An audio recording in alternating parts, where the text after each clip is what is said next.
Chris, your pieces often have really evocative titles, and they often are a kind of clue to getting inside the piece. And Dreamtime Ancestors is I think, one of those.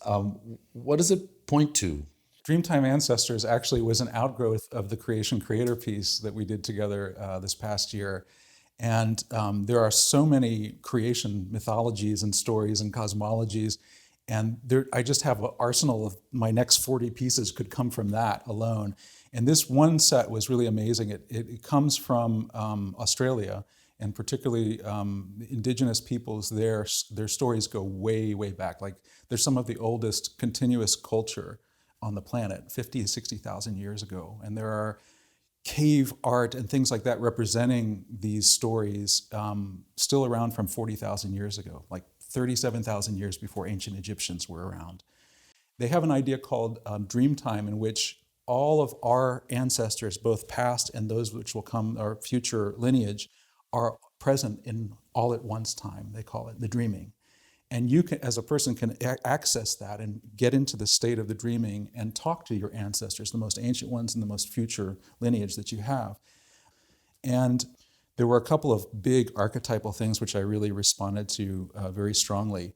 One is that a lot of the kind of deity figures from the dreaming created the earth that we live on. But they're direct ancestors of us. So, for instance, if Emu ancestor created something in the sky or whatever that you grew up seeing, that person left you something that calls you back to it. So a river, a tree, a rock, a valley, those things are part of our DNA. We're called to come back to them through something called song lines. And in this idea, the song lines sing to you to always return to that home, to that place. Is there indigenous music that you used in this piece? Almost at every performance, somebody's come up to me and said, "I thought I heard the didgeridoo in there." And I was like, "No, there's no didgeridoo." I decided to kind of go with a more kind of cosmopolitan, approach to that. But things like that generate the musical thinking behind the piece, but not so much the sound world. Mm-hmm. Tell us about the 3-movement format. So yeah, the first movement is called Song Lines, and there's this kind of weaving line that kind of threads the entire piece, from which little valleys and things grow out of the kind of line that weaves through the piece. So the second one is, like a lot of religions, there's a lot of extreme regional variance between, like Shintoism has regional deities and gods. A lot of the Dreamtime figures and deities are specific to different parts of Australia. So what happens in the second movement, the one kind of super figure that you see on almost every one of these is Rainbow Serpent. And Rainbow Serpent is the ultimate topography sculptor, leaves everything.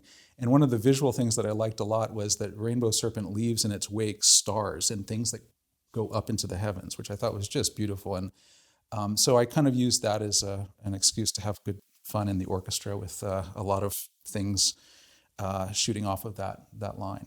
The third movement of the piece is called Each Stone Speaks a Poem. And that's another idea that they have, that even the most inert objects have poetry in them and are part of us and our connection to that place. It's much more earthy sounding, and it focuses a lot on woodwinds, percussion, and kind of drier sounds that eventually open up into some kind of poetry in the music.